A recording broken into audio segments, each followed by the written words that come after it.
اپنی کہانیاں بنائیں اس کو ایکسپلین کرنے کے لیے کہ بھائی بارش ہو رہی ہے تو کوئی کرنے والا ہے، اور یہ کرنے والا میرے خیال سے اس طرح کا، اس میں کئی ہزار برس لگے، لیکن بہرحال جب یہ کہانیاں وجود میں آئیں تو پھر ان کہانیوں کو ماننے والوں نے ایک ساتھ رہنا شروع کیا۔ کسی بھی، اب آگے چلتے ہیں، اب ایک گروپ آپ تصور کیجئے، بایولوجی، ایولیوشنری بایولوجی بتاتی ہے کہ اینی ویئر فرام 20 to 50 لوگ ہوتے تھے ایک جھنڈ میں۔ آپ تصور کر لیں کہ بھائی 50 لوگ رہ رہے ہیں، اب ان 50 لوگوں کا بلیف سسٹم ہے کہ وہ ایک طرح کی کہانی مانتے ہیں، وہ کہانی کوئی بھی ہو سکتی ہے، اس سے ہمیں غرض نہیں ہے۔ اس کے علاوہ کیا چاہیے؟ اس کے علاوہ ان میں چاہیے دو چیزیں، ایک اخلاقیات اور ایک قانون۔ اخلاقیات کچھ چیزیں پروہیبٹڈ ہیں، اس کو آپ نہیں کر سکتے، وہ باؤنڈری ہے، اس کے باہر آپ نہیں جا سکتے۔ اس اخلاقیات کو نافذ کرنے کے لیے قانون چاہیے، ٹھیک ہے؟ تو یہ دو چیزیں اس میں ہو گئیں۔ اب ان اساطیری کہانیوں نے کیا کام کیا؟ ان اساطیری کہانیوں نے ہم انسانوں کو یہ سمجھایا کہ بھائی یہ قانون دینے والا دیکھ رہا ہے، یہ آسمان میں ہے، اوپر ہے، درخت کا دیوتا ہے، ندی کا دیوتا ہے، بارش کا دیوتا ہے، بہت سارے انہوں نے یہ بنائے۔ اس سے کیا ہوا؟ اس سے یہ ہوا کہ ان کے درمیان باہمی اعتماد پیدا ہو گیا، ایک اساطیری کردار کو لے کے، ایک فکشنل کیریکٹر کو لے کے، جو ندی کا دیوتا ہے، جو آپ اگر ندی کے کنارے آپ رہ رہے ہیں تو وہ آپ کے گھر والوں کو دیکھ رہا ہے تو کوئی اس پہ ہاتھ نہیں ڈالے گا، تو اس طرح آپ اعتماد کر سکے کہ میں اپنے بچوں کو چھوڑ کے جا رہا ہوں پیچھے شکار کے لیے، کسی کام کے لیے، تو اگر مجھے کچھ ہو گیا تو میری یہ جو فکشنل کیریکٹر ہے یہ ان کی حفاظت کرے گا، اور چونکہ میرے باقی جاننے والے بھی اسی فکشنل کیریکٹر، اسی اساطیری دیوتا کو مانتے ہیں، تو یہ بھی اسی وجہ سے ان کی حفاظت کریں گے۔ شکار پہ میں جا رہا ہوں، مجھے کچھ ہو گیا تو میری حفاظت کی جائے گی، میرے پیچھے جو ہے وہ، اب میں آگے جاؤں گا شکار کے لیے، مجھ پہ حملہ کرتا ہے وہ جانور، تو میرے یہ باقی لوگ جو ہیں، جو میرے اپنے ہیں، اسی کہانی کو مانتے ہیں، اسی خدا کو مانتے ہیں، وغیرہ وغیرہ، تو یہ آ کے اس پہ آئیں گے۔ اچھا، ان چیزوں سے پھر تین چیزیں پیدا ہوئیں۔ اچھا، یہ میں آپ کو بتا رہا ہوں، یہ آہستہ آہستہ ہوا ہے بہت زیادہ، میں آپ کو بتا رہا ہوں ایز اے سیکوینس، کہ پہلے جھنڈ میں رہنا شروع ہوا، پھر کچھ کہانیوں پہ ہم نے بلیو کرنا شروع کیا، کاز اینڈ ایفیکٹ کی وجہ سے ہم نے ان کو خدا، دیوتا، اس طرح کے نام دیے۔ اس کے بعد ہم نے ان کہانیوں کی وجہ سے ہمارے درمیان اخلاقیات کی پیدا ہوئیں، پھر ہمارے درمیان قانون پیدا ہوا ان اخلاقیات کو نافذ کرنے کے لیے، اور ان تینوں کے نتیجے میں، اساطیر، اخلاقیات، قانون، ان کے نتیجے میں باہمی اعتماد کی فضا پیدا ہوئی، باہمی اتحاد کی فضا پیدا ہوئی، اور اس اتحاد نے پھر آپ کو ایک شناخت دی کہ میں اس قبیلے کا فرد ہوں جو اس خدا کو مانتا ہے، یہ ہم یہ کرتے ہیں اور یہ ہم نہیں کرتے۔ آپ کی شناخت یہی ہوتی ہے۔ اگر آپ سے کہا جائے کہ آپ پاکستانی ہیں لیکن اس کا کوئی مطلب نہ ہو سوائے اس کے کہ آپ ایک مخصوص خطے میں رہتے ہیں، تو یہ ایک بے معنی سی بات ہے۔ اس کے پیچھے بہت ساری چیزیں ہیں۔ اس کا مطلب یہ کہ آپ مخصوص کپڑے پہنتے ہیں، مخصوص تہوار مناتے ہیں، مخصوص طرح سے آپ بولتے ہیں، مخصوص طرح کی آپ چائے پسند کرتے ہیں، مخصوص طرح کی آپ کھانا پسند کرتے ہیں، وغیرہ وغیرہ، تو اس سے آپ کو شناخت ملتی ہے۔ اچھا، اب آپ تصور کیجئے کہ یہ 50 لوگ ایک ہی کہانی کو مانتے ہیں، ایک ہی خدا کو مانتے ہیں، ایک ہی اخلاقیات کو مانتے ہیں۔ یہ اخلاقیات کمپلیکیٹڈ نہیں ہے، اخلاقیات جو بیسک ہیں وہ صرف دو ہیں، چوری اور قتل۔ اس کے علاوہ باقی اخلاقیات جو ہیں، زنا اور یہ سب بہت بعد میں آئی ہیں۔ پہلی چیزیں صرف دو ہیں، کیونکہ یہ انہی دو چیزوں سے سروائیول ہوتا تھا۔ آپ کسی کا کھانا چھین لیں، کسی کے رہنے کی جگہ چھین لیں، کسی کی بیوی یا شوہر یا بچہ چھین لیں، یا آپ اس کو قتل کر دیں، یہ دو چیزیں ہوتی ہیں، چوری اور قتل۔ تو اخلاقیات آپ کی ایک ہے، اساطیری کہانی آپ کی ایک ہے، آپ کے جو خدا ہیں وہ ایک ہیں، اس سے آپ کی شناخت ایک ہے۔ اس سے کیا ہوا؟ اس سے ترقی بڑھ گئی، یعنی حفاظت زیادہ ہو گئی، بچے جلد پیدا ہوئے اور کم اموات ہوئیں، شکار زیادہ ملنے لگا، آپ نے بڑا ایریا جنگل کا جو ہے، فارسٹ کا جہاں آپ رہتے ہیں وہ آپ نے بڑا لے لیا۔ اس کا پھر ایک ریورس ایفیکٹ ہوا، یعنی آپ نے ایک کہانی کو مان کے چند عملی کام کیے، اس عملی کاموں نے آپ کو، آپ کی جو سروائیبلٹی ہے، جو آپ کو فائدہ ہے، وہ بڑھا دیا۔ اس طرح اب آپ کا ان اساطیری کہانیوں پہ اعتماد اور بڑھ گیا۔ اس طرح وہ اساطیری کہانیاں تقدس میں تبدیل ہو گئیں۔ تقدس میں جب وہ تبدیل ہو گئیں تو پھر کیا ہوتا ہے؟ جب بھی آپ کسی چیز کو بہت ضروری مانتے ہیں تو آپ ایک کام ضرور کرتے ہیں بحیثیت انسان، باقی آپ کچھ کریں نہ کریں، وہ یہ کہ آپ اپنی اولاد کو وہ کام ضرور سکھاتے ہیں، وہ بات، گر کی بات آپ ضرور بتاتے ہیں. ہم اپنی زندگیوں میں سب دیکھ چکے ہیں، یہ وہ صحیح ہو غلط ہو وہ بات کی بات ہے، لیکن آپ وہ بہرحال ٹرانسفر ضرور کرتے ہیں. اس طرح یہ اساطیری کہانیاں ٹرانسفر ہوتی رہیں. جب یہ ٹرانسفر ہوتی رہیں تو ویسے ہی ان میں تقدس پیدا ہوتا گیا، اور جب تقدس پیدا ہوا تو اس نے پھر اس نے اگلی چیزوں کو جنم دیا. وہ اگلی چیز کیا تھی؟ وہ اگلی چیز تھی آرگنائزڈ ریلیجن. یعنی ان اساطیری کہانیوں نے تقدس کے کئی ہزار سال یا کئی سو سال گزارنے کے بعد 3 چیزوں میں ٹرانسفارمیشن کر لی. یہ اساطیری کہانیاں پھر بن گئیں رسومات، معبد یعنی ایک مخصوص پاکیزہ مقدس جگہ، اور پجاری. وہ پجاری مولوی صاحب ہوں، پیسٹر ہو، بھکشو ہو، وہ شامن ہو، وہ پنڈت ہو، کوئی بھی ہو سکتا ہے وہ. لیکن یہ 3 چیزیں ان اساطیری کہانیوں کی وجہ سے پیدا ہو گئیں کہ کچھ رسومات پیدا ہو گئیں کہ بھئی وہ خدا ہے تو آپ کو کچھ رسومات کرنی ہے اس کے لیے، اس کو خوش کرنے کے لیے کہ وہ آپ کی مرضی کے فیصلے کرے. جب آپ نے اس کو مان لیا کہ وہ اس قابل ہے کہ وہ کوئی چیز کاز کر سکتا ہے، وہ علت ہے کسی معلول کی، اور وہ معلول آپ کو چاہیے، آپ کو بارش چاہیے، آپ کو زلزلے سے بچاؤ چاہیے، آپ کو شکار اچھا چاہیے، تو پھر آپ کو کچھ چیزیں کرنی ہوں گی جس سے وہ خوش ہو. یہ بھی ٹرائل اینڈ ایرر میتھڈ ہی تھا، جیسے ہمارے یہاں ہوتے ہیں. ہماری یہ جو وظائفی کتابیں بھری پڑی ہیں، یہ کوئی حدیث میں بیان تھوڑی ہوئے ہیں. جیسے درود لکھی ہے، درود تاج ہے، یہ سب کیا ہیں؟ یہ ٹرائل اینڈ ایرر کے بنائے ہوئے وہی طریقے ہیں جس سے آپ کے نزدیک خدا خوش ہوگا اور آپ کی مرضی پوری کرے گا. تو بالکل یہی چیزیں ہم اینسسٹرز نے بھی ہماری ایجاد کی، جن کو ہم نے رسومات کا نام دیا. پھر ان رسومات کو کرنے کا ایک مخصوص طریقہ پیدا ہو گیا، اس طریقے کے مخصوص اسپیشلسٹ پیدا ہو گئے جو پجاری کہلائے، شامنس کہلائے، مولوی کہلائے، پنڈت کہلائے، پاسٹر کہلائے، پریسٹ کہلائے یا رہبائے کہلائے. تو وہ پیدا ہوگا. پھر ایک مقدس جگہ پیدا ہو گئی کہ بھائی آپ اس جگہ پہ فلاں کام کریں گے. آج ہم مکے کو مانتے ہیں، بیت لحم کو جانتے ہیں، رشیکیش کو جانتے ہیں ہندوؤں میں، بہت ساری جگہیں ہیں. تو ہمارے اینسسٹرز بھی بالکل یہی کرتے تھے. اس طرح یہ اساطیری کہانیاں انسان کے ایک مقصد کے لیے پیدا ہوئیں، اس نے پھر ان کو فائدہ دیا، اس سے پھر وہ مزید تقدس حاصل کرتی گئیں، اور پھر آگے جا کے اس نے یہ رسومات، پجاری اور معبد یا مقدس جگہیں پیدا کر دی.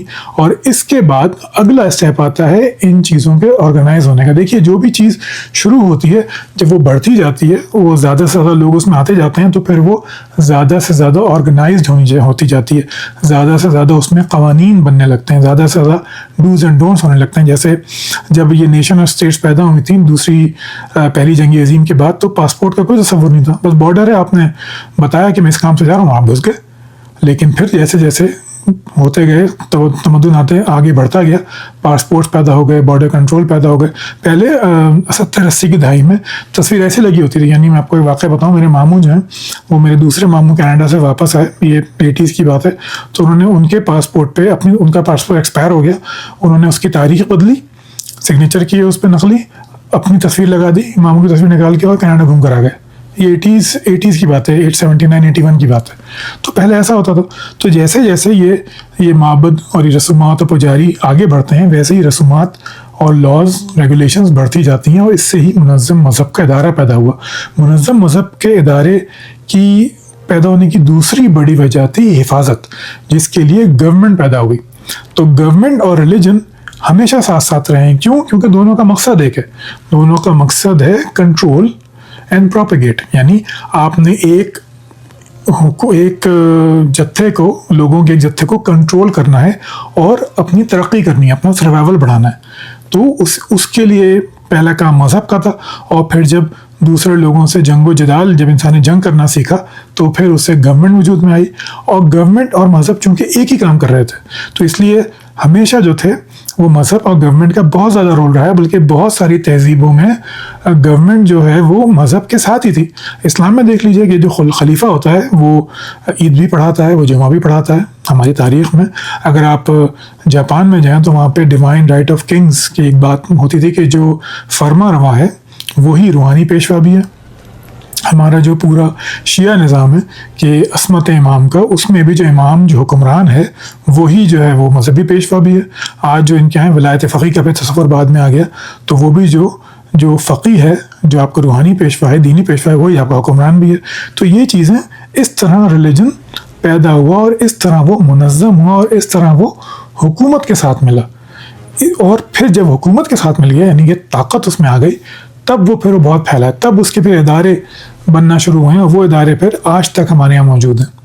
چلیے آگے چلتے ہیں. کیا مذہب اسلامی کی کہانی جھوٹی ہے؟ اب یہ لوڈڈ کویسچن ہے، یعنی کہ یہ ایسا سوال ہے کہ جو آپ کو تھوڑا سا ڈیفینسو کر دے. لیکن اگر آپ اس کو ٹھنڈے دل سے سوچیے تو آپ پہلے یہ بتائیے کہ جھوٹ کیا ہوتا ہے. جھوٹ یہ ہوتا ہے کہ آپ کسی حقیقت واقعہ کے خلاف کوئی بات کریں، اس کو ہم جھوٹ کہتے ہیں. لیکن غلط فہمی کیا ہوتی ہے؟ پھر غلط فہمی یہ ہوتی ہے کہ آپ کسی حقیقت واقعہ کو اس کی حقیقت میں نہ سمجھیں اور اس کو کسی اور طریقے سے انٹرپریٹ کریں، اس کو غلط فہمی کہتے ہیں. اب جو بھی ہمارے اینسیسٹرز تھے جنہوں نے اسلام قبول کیا اور وغیرہ وغیرہ، وہ ہرگز جھوٹے نہیں تھے، لیکن ان کو علم نہیں تھا، مطلب وہ جانتے نہیں تھے. مطلب اگر آپ حجاز میں ہیں، آپ صلی اللہ علیہ وسلم دعوت دے رہے ہیں، آپ کو بتا رہے ہیں کہ بھئی یہ دیکھو اللہ تعالیٰ بارش پیدا کرتا ہے اور پھر زمین زندہ ہو جاتی ہے، آخرت بھی ایسی ہوگی، تو آپ وہ مان لیں گے، کیونکہ نہ آپ واٹر سائیکل جانتے ہیں، نہ آپ بارش کس طرح ہوتی ہیں یہ جانتے ہیں، نہ آپ یہ جانتے ہیں کہ پولینیشن کیسے ہوتی ہے، جو ایک سوکھی زمین ہوتی ہے اس میں بیج کہاں سے آتے ہیں، آپ یہ نہیں جانتے. آپ نے مان لیا. آپ کا کاز اینڈ افیکٹ کے بارے میں جو فہم تھا وہ غلط تھا، وہ غلط فہمی تھی. تو اس سے آپ کا جو فہم تھا، جو انٹرپریٹیشن تھی، وہ بھی غلط ہوگی. لیکن اس وقت آپ بالکل سچ کہہ رہے ہیں، اس وقت آپ بالکل سچ کہہ رہے ہیں. اس کے ساتھ ساتھ دوسری چیز ہوتی ہے عقیدت. جب آپ کسی چیز کے ساتھ کوئی عقیدت مان لیتے ہیں تو آپ اس سوچ کے دروازے بند کر دیتے ہیں. پھر آپ سوچتے نہیں ہیں، آپ یہ کہہ لیتے ہیں کہ بھائی اگر مثال کے طور پہ اگر آپ کو مجھ پہ بہت اعتماد ہو گیا اور میں کوئی کہہ رہا ہوں، بھلے میں بونگی مار رہا ہوں ادھر کی، لیکن آپ نے میرے منہ سے سنی ہے اور آپ مجھے بہت زیادہ سچا سمجھتے ہیں، تو آپ اسے مان لیں گے بغیر ریسرچ کیے ہوئے، بغیر اس پہ سوال اٹھائے ہوئے. آپ کا ذہن آپ کو سوال اٹھانے ہی نہیں دے گا، آپ کو سوچنے کا موقع ہی نہیں دے گا کہ بھائی ڈاکٹر صاحب کہہ رہے ہیں، ٹھیک ہی کہہ رہے ہوں گے، بات ختم ہو جاتی ہے. تو اسی طرح جو مذہب اسلامی کی کہانی جھوٹی ہرگز نہیں ہے، وہ اپنے زمانے میں سچی ہے. یعنی اللہ تعالیٰ بارش پیدا کرتا ہے، یہ 14ویں صدی کا سچ ہے، یہ 21ویں صدی کا سچ نہیں ہے. ٹھیک ہے، تو یہ اس وقت کا سچ ہے، یہ جھوٹ نہیں تھا. تو مذہب اسلام کی کہانی کسی حال میں بھی جھوٹ نہیں ہے. اور دوسری بات یہ کہ جب بھی آپ کسی چیز کو تقدس ادا کر دیتے ہیں، اس پہ آپ سوال نہیں اٹھاتے. اگر آپ اس کو سوچنا چاہتے ہیں تو اپنے والدین کر کے سوچئے کہ اگر آپ ان کی ہر بات کو جو آپ جانتے ہیں کہ غلط ہے، لیکن اس کی آپ تعویل کریں گے، نہیں میرے والد سخت تھے اور مارتے تھے کیونکہ فلاں فلاں ہوتا تھا، میری والدہ کو خیال نہیں ہے ہماری پڑھائی کے بارے میں چونکہ فلاں فلاں ہوتا تھا. تو یہ تقدس کی وجہ سے، اسی وجہ سے آپ تقدس کی وجہ سے آپ سچائی پہ پردہ ڈال دیتے ہیں. اس کو سچائی کو جاننے کے باوجود بھی اس کو ایکسیپٹ نہیں کرتے، اس کی تعویل کرتے ہیں. آگے چلیے. صحابہ اور امام پھر جھوٹے تھے؟ وہ بھی بالکل جھوٹے نہیں تھے. اس کی میں آپ کو ایک مثال دیتا ہوں زبردست. آج سے 500 سال پہلے اگر کوئی یہ کہے کہ صرف 5 سیارے ہیں موجود ہیں دنیا میں، کائنات میں، تو وہ سچ ہے. لیکن آج یہ جھوٹ ہے. اگر 500 سال یا 200-300 سال پہلے کوئی یہ کہے کہ جو بیماری ہوتی ہے وہ بیکٹیریا سے ہوتی ہے جو ہمیں نظر نہیں آتا ہے، اس وقت یہ جھوٹ مانا جاتا، پاگل مانا جاتا. بلکہ جس نے جرم تھیوری پہلی بار پیش کی تھی، اس ڈاکٹر کو مینٹل اسائلم پاگل خانے میں بھیج دیا تھا، وہ وہیں مرا وہ. لیکن آج کا یہ سچ ہے. تو ہر انسان، دیکھیے ایک بات بہت اچھی طرح سمجھ لیجیے، ہر انسان اپنے زمانے میں قید ہوتا ہے. اس کے زمانے میں اگر کوئی علمی غلطی ہے وہ اس کا سچ ہوتی ہے. میں آپ کو اس کی 2 بہت ہی زبردست مثالیں دیتا ہوں. جب آئنسٹائن نے اپنی تھیوری آف ریلیٹیوٹی پیش کی تو فرینک لیماٹرا، جس نے بگ بینگ کا تصور پیش کیا، مطلب اس نے کہا کائنات ایک نقطے پہ تھی، وہ آگے آئی. جب اس نے آئنسٹائن کو بتائی یہ بات تو اس نے کہا کہ بھائی تمہاری میتھمیٹکس تو ٹھیک ہے لیکن تمہاری فزکس بہت خراب ہے، بالکل پاگل آدمی ہو تم. یہ آئنسٹائن ہے، جینیس. لیکن وہ اس وقت اس نے ایک غلطی کو سچ مان کے جو سچ کہہ رہا تھا اس کو جھٹلا دیا. کیوں؟ علم نہیں تھا. اور پیچھے چلیے. نیوٹن، جس کو کیا کہا جاتا ہے کہ یہ ہماری انسانی نون ہسٹری کا سب سے ذہین آدمی تھا. آپ جانتے ہیں کہ اس نے جو نیوٹن لاز آف موشن وغیرہ تھے وہ جو ہم پڑھتے ہیں میٹرک میں، انٹر میں، وہ اس نے بنایا. لیکن اس نے اپنی زندگی کا سب سے بڑا تحقیقی کام کس چیز پہ کیا؟ الکیمی پہ، پارس پتھر ڈھونڈنے میں. یعنی دھاتوں کو سونے میں بدلنے میں. اس نے اندازاً 1 ملین الفاظ لکھے ہیں الکیمی پہ کہ کس طرح لوہا، تانبا وغیرہ سونے میں بدلا جا سکے. اب اندازہ کیجئے کہ اتنا بڑا جینیس جس سے ذہین انسان آج تک پیدا نہیں ہوا، وہ ایک ایسی احمقانہ بات کو مانتا تھا جو آج 8 سال کا 7 سال کا بچہ بھی نہیں مانے گا. کیوں؟ اس کے زمانے میں علم جتنا تھا اس نے اسی کی بنیاد پہ اپنا سچ ڈیفائن کر لیا. تو صحابہ، امام، فقہا یہ ہرگز جھوٹے نہیں تھے، لیکن یہ اس سچ کو مانتے تھے جو ان کے لیے سچ تھا. ان کے پاس وہ ڈیٹا تھا ہی نہیں کہ جس کو وہ عمل میں لا سکیں، سمجھ میں لا سکیں. اس سوال کے پیچھے جو ایک دوسرا چھپا ہوا پرسیپشن ہے وہ یہ ہے کہ جو ڈیٹا میرے پاس ہے وہی حضرت ابوبکر کے پاس تھا. حضرت ابوبکر جو جانتے تھے میں آج اس سے بہت زیادہ جانتا ہوں. میں گستاخی نہیں کر رہا، میں دنیا کی بات کر رہا ہوں. اگر واقعی خدا ہے یا آخرت ہے وہ جانتے تھے، وہ میرا علم بالکل نہیں ہے. حضرت علی، حضرت عثمان، حضرت فاطمہ، حسن حسین جو کائنات کے بارے میں جانتے تھے، میرا علم ان سے بہت زیادہ ہے، آپ کا علم ان سے بہت زیادہ ہے. اس میں ان کی کوئی تصدیق نہیں ہو رہی. وہ اپنے زمانے میں تھے تو اپنے زمانے میں انہوں نے جن چیزوں کو سچ مانا اسی پہ وہ قائم رہے. وہ ہرگز جھوٹے نہیں تھے، لیکن وہ ٹائم باؤنڈ تھے. ہم آج تاریخ میں ان کی غلط فہمی کو دیکھ سکتے ہیں. اس کو ہم جھوٹ نہیں کہیں گے. جھوٹ تو جب ہوگا جب ان کو حقیقت پتہ ہوتی، انہیں حقیقت چھپائی. جب وہ حقیقت جانتے ہی نہیں تھے تو وہ جھوٹ کیسے ہو گیا؟ میں آپ کو ایک اور بات کہتا ہوں. مذہب اور سائنس و فلسفے میں کیا فرق ہے؟ وہ یہ فرق ہے کہ آپ تاریخ کی غلطی کو تاریخ کی غلطی مانتے ہیں، لیکن اگر آپ مذہبی ہیں تو آپ تاریخ کی غلطی کو غلطی نہیں مانتے. اس کی آپ تعویل کرتے ہیں، اس کو آپ ایکسپلین کرتے ہیں. دوبارہ کہتا ہوں کہ آپ تاریخ کی غلطی کو اگر غلطی مان لیں تو آپ ایک باشعور تنقیدی فکر والے موجودہ 21ویں صدی کے انسان ہیں. لیکن اگر آپ تاریخ کی غلطی کی تعویل کریں، اس پہ پردے ڈالیں، تو پھر آپ ایک مذہبی انسان ہیں. آگے چلتے ہیں. لاکھوں لوگ ایک بات پہ متفق کیسے ہو گئے؟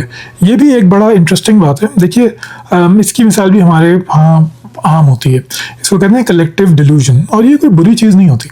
مطلب اب جیسے جو ہے وہ اگر امریکہ میں ایک گیم ہوتا ہے بیس بال، اس کی ایک ورلڈ سیریز ہوتی ہے اور اس میں دنیا سے کوئی نہیں آتا. یہ آپس میں کھیلتے ہیں، یہ آپس میں کھیل کے فرسٹ آ جاتے ہیں. اس کو پورا امریکہ ورلڈ سیریز مانتا ہے. اس کو جیتنے والے اپنے آپ کو ورلڈ چیمپئن کہتے ہیں. حالانکہ سریان جھوٹ ہے، اس میں سوائے امریکنس کے کوئی نہیں ہوتا. وہ آپس میں کھیل رہے ہوتے ہیں، مختلف اسٹیٹس وغیرہ کھیل رہی ہوتی ہیں، لیکن وہ اس کو ورلڈ چیمپئنس کہتے ہیں، اس کو ورلڈ چیمپئن مانتے ہیں. تو یہ کلیکٹیو ڈیلوژن ہوتی ہے. اور دوسری بات یہ کہ انسان اپنے اطراف کی چیزوں کو مان لیتا ہے، کوشچن نہیں کرتا. اب آپ جرمن قوم کی مثال لیجئے. جتنے فلسفی جرمن قوم نے پیدا کیے کسی نے نہیں کیے. جتنی پڑھی لکھی جرمن قوم تھی وہ اس سے زیادہ پڑھی لکھی قوم کوئی بھی نہیں تھی. مسلمان تو خیر بالکل بھی نہیں تھے. وہی جرمن قوم ایک لیڈر جو کرزمیٹک تھا، جو اپنی بات بہت اچھے سے بول سکتا تھا، ایڈولف ہٹلر، اس کی بات پہ ایمان لے آتے ہیں کہ ہم آرینز ہیں، دنیا پہ قبضہ کرنا ہمارا پیدائشی حق ہے اور ہمیں پیچھے رکھنے والے یہ یہودی ہیں. یہ کتنی احمقانہ بات ہے. لیکن پوری جرمن قوم اس کو مان لیتی ہے اور جنگ میں کود جاتی ہے. جبکہ وہ ایک جنگ ابھی ختم ہار کے ہیں. پہلی جنگ عظیم میں بھی جرمنی کو شکست ہوئی تھی. اس کے باوجود بھی وہ 1933 میں ہٹلر کو پاور ملتی ہے، وہ چانسلر بنتا ہے جرمنی کا، اور سب اس کی بات پہ ایمان لے آتے ہیں کہ ہاں بھائی ہم تو ان جوز کی وجہ سے جنگ ہار گئے تھے، ہمارا تو پیدائشی حق ہے دنیا پہ حکومت کرنے کا، دوبارہ جنگ شروع کرو. یعنی 1917 میں پہلی جنگ عظیم ختم ہوتی ہے اور 1933 میں 15-20 مطلب چند سالوں میں 2 دہائیاں بھی نہیں گزرتی، ہٹلر کو کنونس کر دیتا ہے. اسی نسل کو جس نے پہلی جنگ عظیم میں تباہی دیکھی تھی، وہی نسل کنونس ہو جاتی ہے کہ ہمارا حق ہے، ہم تو لڑیں گے. تو آپ یہ دیکھیے کلیکٹیو ڈیلوژن ہوتی ہے. آپ کوشچن نہیں کرتے. اس پہ اتنی ساری اسٹڈیز موجود ہیں کہ انسان جو ہے وہ حکم کا پابند ہوتا ہے، وہ ڈینائی نہیں کرتا، وہ اس کو بغیر سوچے سمجھے مانتا رہتا ہے. تو یہ کلیکٹیو لوگ ایسے ہی مانتے ہیں. آپ اپنے آپ کو دیکھ لیجئے، اگر آپ مذہبی انسان ہیں، کہ ابھی ہم کامنٹس میں بہت سارے لوگ آتے ہیں سنی شیعہ، وہ اپنے اپنے عقیدے کو ڈیفینڈ کرنے کی کوشش کرتے ہیں. تو آپ یہ دیکھیے کہ وہ سنی و شیعہ بنے کیسے. وہ شعوری سنی و شیعہ نہیں ہوتے، وہ پیدائشی ہوتے ہیں.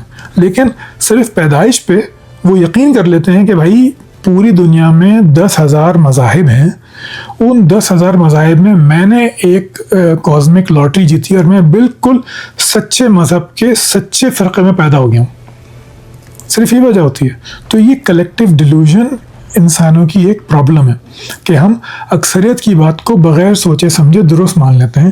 تو یہ لاکھوں لوگ متفق ہونا اس کی کوئی ویلیو نہیں ہوتی, کیونکہ لوگ ایک دوسرے کی بات کو ایسے ہی مان لیتے ہیں. ہمارے ووٹنگ ایسے ہی ہوتی ہے کہ جی ہماری برادری تو نواز شریف کو ووٹ دیتی ہے. یہ کیا احمقانہ بات ہے؟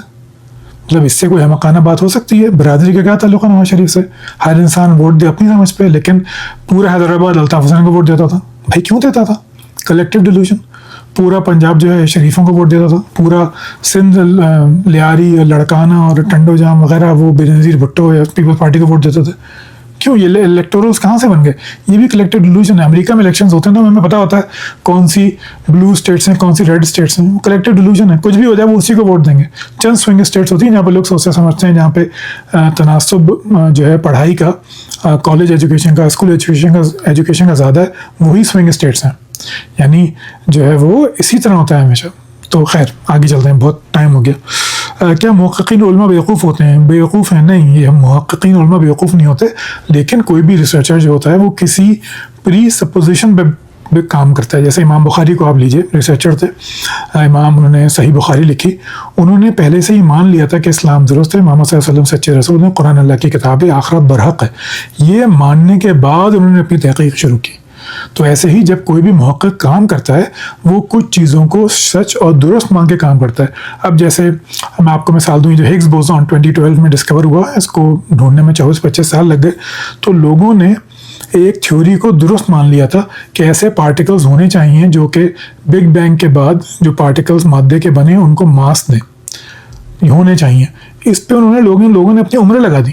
یہ پری سپوزیشن تھی, بغیر کسی دلیل کے میتھمیٹیکل پروف تھا خالی, لیکن انہوں نے اس کو مان کے 24-25-30 سال تک وہ ریسرچ کرتے رہے. ریسرچ ایسے ہی ہوتی ہے, آپ ایک حقیقت کو مان لیتے ہیں اور پھر اس کو صحیح ثابت یا غلط ثابت کرنے کی کوشش کرتے ہیں آپ. لیکن ریسرچ جو مذہب اور سائنس میں فرق پر یہ آ جاتا ہے کہ مذہب میں آپ اس کو ہر حال میں آپ نے اس کی تعویل کرنی ہے, اس کو سچ ثابت کرنا ہے. سائنس میں ایسا نہیں ہوتا. سائنس میں آپ اس کو غلط بھی ثابت کرتے ہیں, بلکہ غلط ثابت کرنا ہی اس کی سچائی کی دلیل بنتا ہے. خیر چلیں, بات کہیں اور چلی جائے گی. جانے سے پہلے میں آپ کو کچھ چیزیں بتا دیتا ہوں جو کہ آپ کہنا چاہیے کہ ایک فلسفیانہ تجزیہ ہے یا شعوری تجزیہ. دیکھیے مذہب کو اگر آپ تاریخ میں رکھ کے دیکھیں, انسان کے ایولیوشن میں رکھ کے دیکھیں, تو مذہب ایک خواب کی طرح ہے. جس طرح خواب کے دیکھنے پہ آپ کا اختیار نہیں ہوتا, آپ کو خواب آ رہا ہے تو آ رہا ہے, تو ایسے ہی جس مذہب پہ آپ پیدا ہوئے تو آپ پیدا ہوئے. خواب کو ماننے پر بھی آپ کا اختیار نہیں ہوتا, آپ کو وہ ہر حال میں ماننا ہی ہے. You have no choice. آپ یہ نہیں کہہ سکتے کہ میں خواب میں دیکھ رہا ہوں کہ میں بندر ہوں لیکن میں بندر نہیں ہوں. امپاسبل. اگر آپ کو خواب میں دکھ رہا ہے کہ آپ بندر ہیں تو وہی آپ کی حقیقت ہے. تو مذہب ایک اجتماعی خواب ہے جس کو ہر دیکھنے والا یہی سمجھ رہا ہے کہ یہ سچائی ہے, یہ حقیقت ہے. تو اسی طرح اسی وجہ سے ہر مذہب پہ پیدا ہونے والا اپنے پیدائشی مذہب کو سچ مانتا ہے. لیکن یہ کوئی دھوکہ نہیں ہے, یہ کوئی جھوٹ نہیں ہے, یہ کوئی دو نمبری نہیں ہے. یہ انسان کی اجتماعی ضروریات کا اظہار ہے. اس کو چاہیے تھا ایسا کوئی بانڈنگ فیکٹر جو اس کو ایک جھنڈ کی صورت میں رہنے پہ مجبور کرے, اس کے بعد ایک فیملی کی طرح رہنے پہ مجبور کرے, جھنڈ پہ کی طرح رہنے پہ مجبور کرے, معاشرے کی طرح رہنے پہ مجبور کرے, قوم کی طرح رہنے پہ مجبور کرے, اور پھر بہت ساری قوموں کے ساتھ کو ایگزسٹ کرنے پہ مجبور کرے. تو مذہب اس اجتماعی خواب کا نام ہے اور وہ غلط نہیں ہے اس سینس میں. اب انسان اس سے آگے چلا گیا ہے, اب اس نے باقی چیزیں ایجاد کر لی ہیں جس کی وجہ سے وہ ایک بہتر زندگی گزار سکتا ہے. کیونکہ مذہب اپنے ساتھ کانفلکٹس بھی لاتا ہے. آپ مذہب کو زیادہ مان لیں تو پھر آپ کو دوسرے کو غلط بتانا پڑتا ہے. سائنس میں, فلسفے میں, کم سے کم موجودہ فلسفے میں ایسا نہیں ہے. آپ کو ایگزسٹ کرتے ہیں, آپ پلورالٹی پہ بلیو کرتے ہیں, آپ یہ بھی مانتے ہیں کہ سچ ریلیٹیو ہوتا ہے. ایک پاکستانی کا سچ خوبصورتی کے معیار کے بارے میں بہت الگ ہے لیکن وہ سچ ہے. ایک افریقی کا سچ خوبصورتی کے معیار کے بارے میں بہت الگ ہے لیکن وہ بھی سچ ہے. تو مذہب کو آپ ایک خواب کی طرح سمجھیے جس سے جو آپ جانتے ہیں کہ یہ خواب ہے لیکن اس کو سچ ماننے پر بھی آپ اسی وقت مجبور ہوتے ہیں. یہ آپ کا البتہ حق ہے کہ آپ کب اپنی آنکھیں کھول دیں. یہ حق آپ سے کوئی نہیں چھین سکتا. امید ہے کہ بات واضح ہو گئی ہوگی. کوئی مزید سوال ہو تو مجھ سے ضرور کیجیے گا. اپنا خیال رکھیے گا. ملتے ہیں کچھ دنوں میں ایک اور زبردست ویڈیو کے ساتھ. اللہ حافظ.